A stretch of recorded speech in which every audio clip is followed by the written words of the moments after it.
हाय सर्वांना, welcome back to my channel. I hope तुम्ही सर्वजण मजेत असाल आणि आनंदित असाल. तुम्हा सर्वांना आषाढी एकादशीच्या हार्दिक शुभेच्छा. आज या पवित्र दिवशी आपल्या घरात खास नैवेद्यासाठी मी टम्म फुगलेली मऊ आणि स्वादिष्ट पुरणपोळ्या बनवलेल्या आहेत. आषाढी एकादशी हा फक्त एक उपवासाचा दिवस नसून भक्ती, श्रद्धा आणि आनंदाचा क्षण आहे.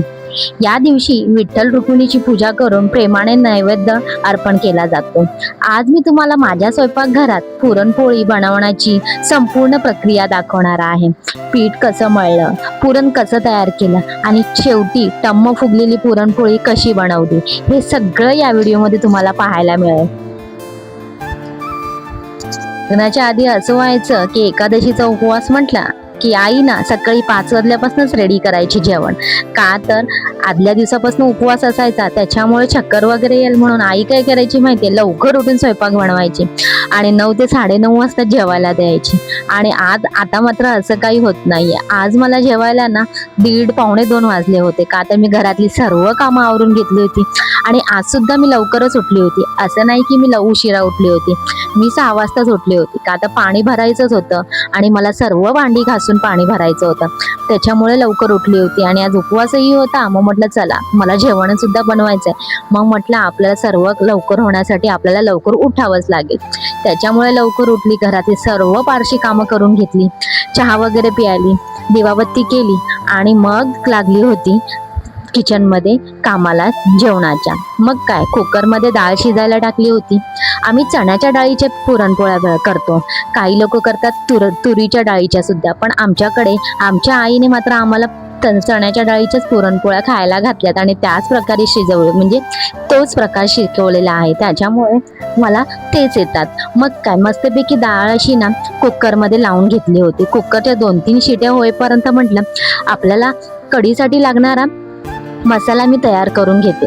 त्याच्यामुळे मस्तपैकी खोबरं, कांदा, टमॅटो, खडा मसाला असे सर्व काही जो काही मसाला होता तो मी एकत्र आधी प्लेटमध्ये काढून घेतला आणि मस्तपैकी त्याला ना असं कढईमध्ये भाजून घेतलेलं आहे.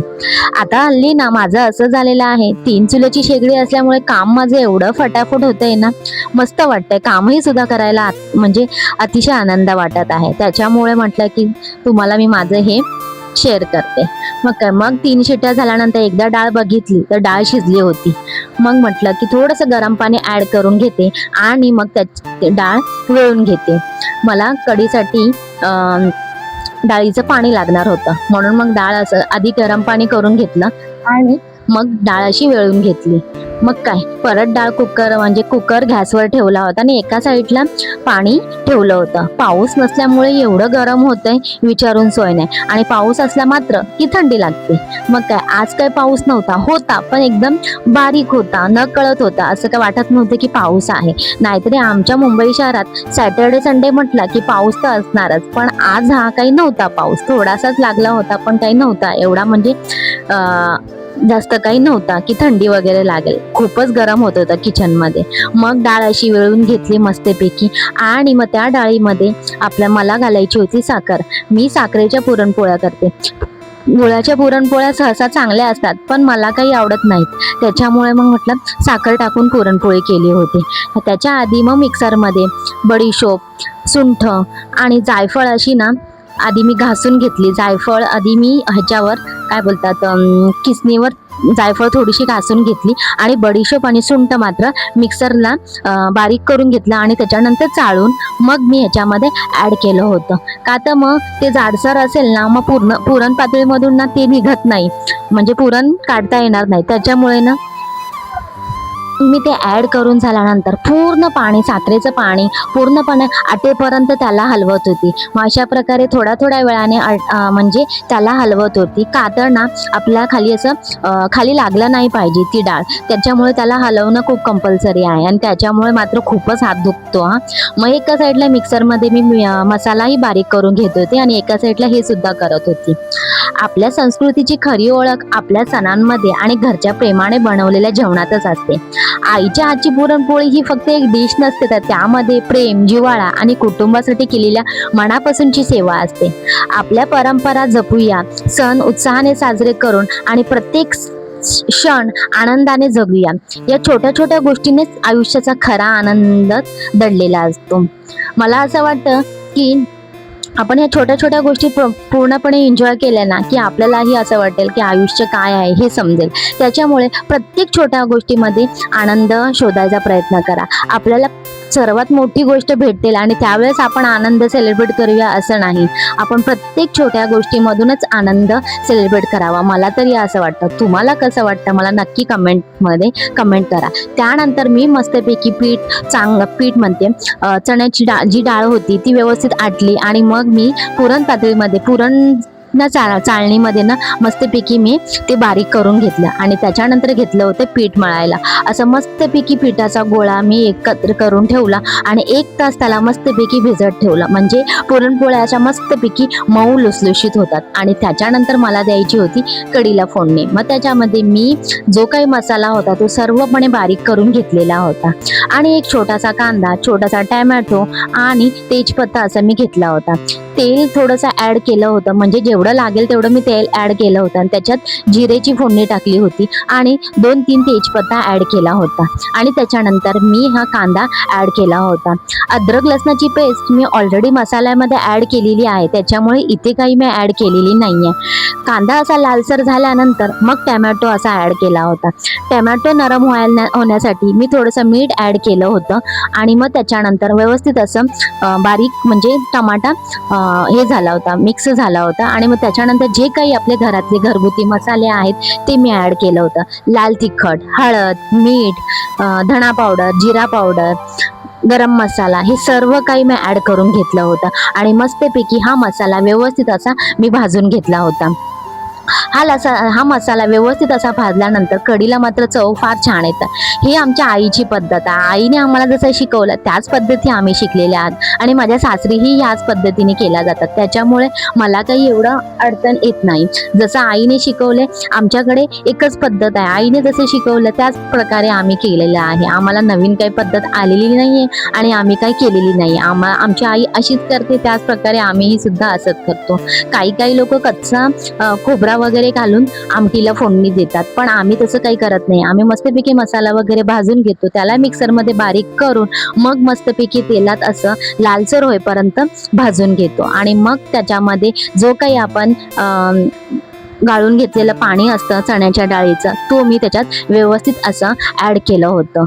तुम्ही बघू शकता. मग मस्तपैकी मसाल्याचे जे काही डबे होते तेही धुवून मस्तपैकी त्या पाण्यामध्ये ॲड केले होते आणि थोडंफार पाणी कमी लागत होतं म्हणून पुन्हा पाणी थोडंसं गरम केलं आणि जे काही सर्व ते ॲड करून घेतलं होतं आणि त्याच्यानंतर वरून मी अशी कसुरी मेथी ॲड केली होती आणि मस्तपैकी अशी उकळी आणून घेतली. मी नाही म्हटलं तरी 15 ते 20 मिनिटं कढीला उकळी आणून घेतली होती. स्लो फ्लेमवर मी असं ठेवलं होतं आणि त्याच्यानंतर मग खाली बसून, कारण की किचनला छोटं म्हणजे जागा नसल्यामुळे ना मग ना मी काय केलं माहिती, पुरणपोळ्या ना आधी भरून घेतलेल्या होत्या खाली बसूनच. मस्तपैकी मऊ असं पीठ भरलं म्हणजे झालं होतं, मऊ लुसलुशीत पीठ झालं होतं. तुम्ही बघू शकता मी जो गोळा करते तो एकदम मस्त असा मऊ झालेला आहे. मग काय मस्तपैकी अशा गोल करून घेतल्या, गोल सारख्या अशा वाट्या करून घेतलेल्या आहेत पीठ लावून आणि त्याच्यामध्ये पुरणाचा गोळा असा मस्तपैकी भरून तो मी व्यवस्थित असा फिल करून गोळा बंद करून घेतलेला आहे. अशा प्रकारे मी सगळे गोळे मी खाली बसूनच केले होते. जे काही मला लागणार होते आता फक्त दुपारच्या जेवणापुरतेच मी केले होते. 7-8 पोळ्या मी केल्या होत्या आणि म्हटलं जाऊ दे रात्रीच्या पुरणपोळ्या रात्री आपण करूया, म्हणून मी आधीच हे डब्यामध्ये फिल करून घेतलं होतं. मग मस्तपैकी असे गोळे सर्व प्रकारे भरून घेतले. मला असं वाटलं की मला म्हणजे जमतं की नाही, पण माझ्या सर्व पुरणपोळ्या एवढ्या छान झाल्या होत्या ना, आज मला खूप आनंद झाला होता. आधी मात्र ना मला पुरणपोळी करायचा ना खूपच कंटाळा यायचा, का आता ना पुरणपोळ्या जमायच्याच नाही. पण आता हल्ली मात्र ना कंटाळा येत नाही पुरणपोळी करायचा. बरेच वर्ष ना करत होती पण जमायच्याच नाही. मग मला ना माझ्या मैत्रिणीची हेल्प घ्यावी लागायची की मला ना जरा ना पुरणपोळ्या लाटून द्या. बाकी मी सर्व करायची पण मात्र ना पुरण भरून मला लाटायला काही यायचं नाही. मग मी नेहमी तिची हेल्प घ्यायची. पण आता हल्ली काही वर्षापासून मी माझ्या स्वतःच करते आणि मला फार अभिमान वाटतो की मी ह्या पुरणपोळ्या शिकल्या. बाकी मला सर्व काही येतं, फक्त ह्या पुरणपोळ्या यायच्या नाही. मग मात्र ह्या पण मी शिकून घेतलेल्या आहेत. मला बाकी आम्हाला आमच्या आईने हे मात्र व्यवस्थित शिकवलेलं आहे की हे कसं करायचं. आणि लग्न झाल्याबरोबर काही आल्या नाहीत, पण नंतर आपल्या एक्सपिरियन्सनुसार आपण सगळ्या गोष्टी मात्र शिकून जातो. मला तर आधी लग्नाच्या आधी चपात्या सुद्धा यायच्या नाहीत. मी सर्व काही ना इकडे येऊन शिकलेले आहेत. आणि तुम्ही बघू शकता मी सर्व पुरणपोळ्यांना तुम्हाला दाखवलेल्या आहेत. त्या एकही अशा म्हणजे न फुगता झालेल्या नाहीत. सर्व पुरणपोळ्यांना टम्म अशा फुगल्या होत्या. एवढा भारी वाटत होता ना, आनंदच काहीतरी वेगळा होता. भूक माझी पूर्णपणे निघून गेली होती ह्या सर्व पुरणपोळ्या बघून. म्हटलं वा, मलाही मस्तपैकी जमता येतात. म्हणजे पुरण भरण्यापासून पुरण करण्यापासूनच्या सर्व गोष्टी मला जमलेल्या आहेत. मला फारच चांगलं वाटलेलं आहे आणि मी आता प्रत्येक वेळेस करते, त्याच्यामुळे जमते. कधीतरी होतं की अशी म्हणजे पुरण म्हणजे भाजल्यानंतर पोळी फुटते, पण आज असं काहीच झालं नाही. सर्व पुरणपोळ्या मस्तपैकी फुगल्या होत्या आणि मस्त अशा झाल्या होत्या. त्याच्यामुळे खूप छान वाटलं. आज पियूच्या पप्पांनीही मस्त माझं कौतुक केले की छान केल्यास तू पुरणपोळ्या, आज तुझी पुरणपोळी काही फुगली नाही. आणि पिऊ सुद्धा म्हणत होती की मम्मी आज पुरणपोळ्या किती छान झालेल्या आहेत तुझ्या. मला वाटलं मस्त छान. म्हटलं जाऊ दे, तू तरी बोललीस म्हटलं. नाहीतर पिऊचे पप्पा असे नकळत असे कधी बोलत नाहीत, कारण की त्यांना माहितीये ही काहीतरी बोलते, कमेंट करते, म्हणून पिऊचे पप्पा कधीच माझ्या गोष्टींना म्हणजे चांगलंही म्हणत नाहीत आणि वाईटही म्हणत नाही. जे दिलं ते गप्पपणे खातात आणि बसतात. मग त्याच्यामुळे मग त्यांच्याकडनं तर काही अपेक्षा नव्हती, पण ते सुद्धा म्हणाले की छान झाले तुझी आज पुरणपोळी, गोडही झाली होती आणि मस्त लागली होती. आमटी सुद्धा खूप छान झाली होत्या. अशा सर्व पुरणपोळ्या मी बघा, तुम्ही बघू शकता सगळ्या पुरणपोळ्या मस्तपैकी फुगल्या होत्या. आणि मी ह्या पुरणपोळ्यांना पेपरवर लाटल्या होत्या. खाली चिपकतील असं मला वाटत होतं, पण पेपरवर लाटल्या आणि मग मी अशा करत होती. मस्त झाल्या होत्या. पीठ जास्त झालं होतं, म्हणजे पीठ लाटताना जास्त घेतलं होतं, म्हणून मी कपड्याने मात्र ते झाडून म्हणजे साफ करून घेत होती. मग अशा पुरणपोळ्या लाटत आईला मिस करत म्हटलं आई माझा व्हिडिओ बघेल तर म्हणाल हा हिलाही चांगल्याच पुरणपोळ्या जमायला लागल्या. मला आधी येतच नव्हत्या. ताईला वगैरे मात्र सगळ्यांना येतं, मग मला येत नव्हत्या, पण आता त्या सुद्धा मला छान प्रकारे जमायला लागले. त्याच्यामुळे आज मी पूर्णपणे शूट घेतलेला आहे. प्रत्येक वेळेस मी नॉनव्हेजचा व्हिडिओ तुम्हाला दाखवलेला आहे, माझं डेली रुटीन शेअर केलेला आहे, पण मी काही पुरणपोळीचा व्हिडिओ शेअर केला नव्हता. आणि माझा उपवास सुद्धा होता. म्हटलं चला आज मी ना मस्तपैकी पुरणपोळीचा व्हिडिओ तुम्हाला शूट करून देते. त्याच्यामुळे सगळा व्हिडिओ मी शूट केलेला आहे आणि प्रत्येक पुरणपोळी माझी फुगलेली आहे. त्याच्यामध्ये मला खूपच आनंद वाटला आणि खूप भारी वाटलं. त्याच्यासाठी माझ्या व्हिडिओला नक्की लाईक करा. छोट्या छोट्या गोष्टीमध्येच आयुष्याचा खरा आनंद दडलेला असतो, मला तरी असं वाटतं. मस्तपैकी आनंद घेत, आईची आठवण करत मस्तपैकी ह्या सगळ्या पुरणपोळ्या अशा व्यवस्थित करून घेतल्या होत्या. मग काय, देवाला थोडंसं नैवेद्य दाखवलं आणि त्याच्यानंतर मी आपली पेटपूजा करून घेतली होती.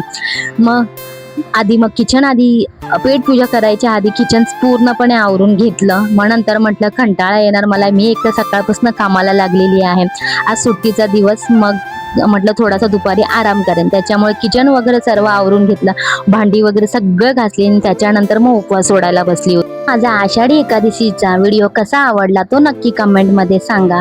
व्हिडिओ आवडला असेल तर लाईक करा, शेअर करा आणि पुन्हा भेटे एका छानशा व्हिडिओ सोबत. तोवर तुमची स्वतःची काळजी घ्या आणि तुमच्या घरी नक्की काय बनवलं आहे एकादशी निमित्त ते मला नक्की कमेंट करून सांगा. चला तर भेटते उद्याच्या व्हिडिओला. तोवर बाय.